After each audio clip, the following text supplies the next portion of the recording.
Hello guys, magpapalit lang ako nitong yung faucet kasi naglilik. Ang pamalit ko naman ito stainless na.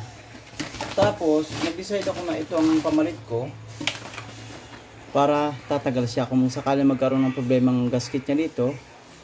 Andito may may repair kit tayo para sa faucet na ito. Tapos ang mangyari ay in-off ko na yung source ng water, okay? Para wag na sana wag bambiyak.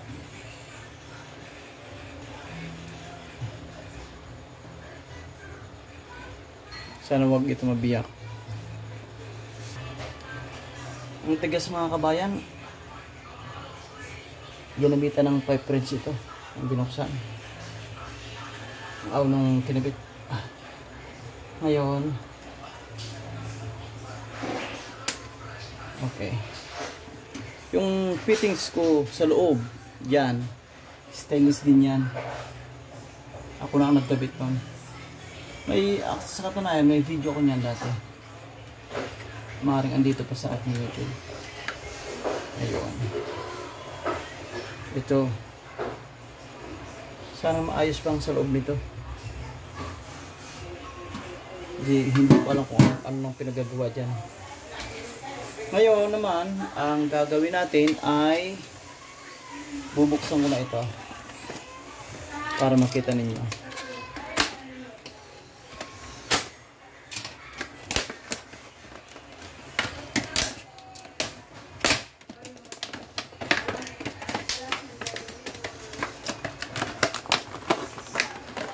Tapos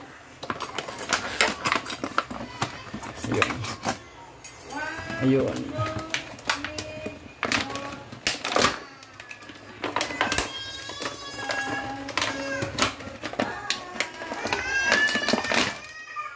Ayun, ito na. Check.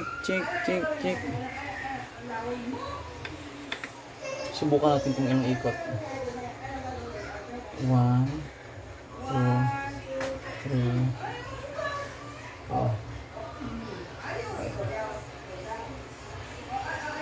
Ayan, dapat yun ang 5. Okay. Go 6. Hanggang 5 lang. 5. Okay. Tapos, bago natin makalimutan, ilagay ko ito. Saan yan? Ito. Siyempre, ilalagay muna natin dito para matakpan naman ito. Ayun.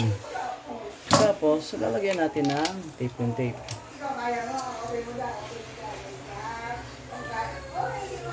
Hindi tayo eksperto sa paglagay nito, no? Pero, subukan natin. Ikarahin mo natin lahat ng uka ng thread. Ayan.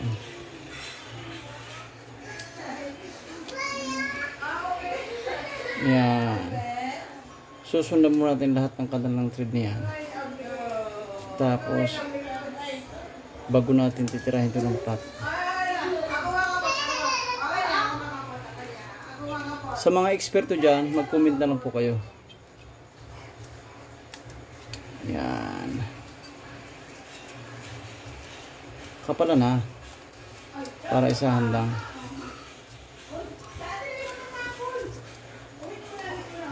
Ayun. Kasi sayang ng tubig kung hayaan lang. Hayaan na tumulong. Kung pwede namang ayusin. Siguro naman, ito ay magtatagal na. Okay, andito na. Tapos mayroon na tayo, nandito na. Kasi yung ito kasi, kalimutan. Nakita nyo kanina kami. Kalimutan yan. Tapos ito, tirahin na natin. Ilan na ba yun? 1, 2, 3. Yan. Ayos na yan. Ganyan lang. Okay na. Tingnan natin mamaya. At open ko na. Tingnan natin kung may tubig na lalabas yan. O wala. Check. Okay, bubuksan ko na ang ano doon. Saan bang bukas ito? Kalimutan ko baka pa ganitong bukas. Okay, ganyan muna, tapos bubuksan ko ang main source ng water. Okay mga kababayan, sa ngayon mahina ang pressure, tingnan natin. Ayos naman pala. Okay, so maayos, tapos walang leak. Ano, tingnan nyo wala pong leak mga kababayan. Ayun, gabi ngayon gabi. Tapos ilalagay natin ganyan, tapos sara. Perfect. Matutuwa na ang paghuhugas dito. Siyempre lahat wala nang leakage, so makakatipid na sa tubig kasi nasasayang lang. Okay mga kababayan, thank you for watching. Huwag po kalimutan mag-subscribe. Okay, thank you.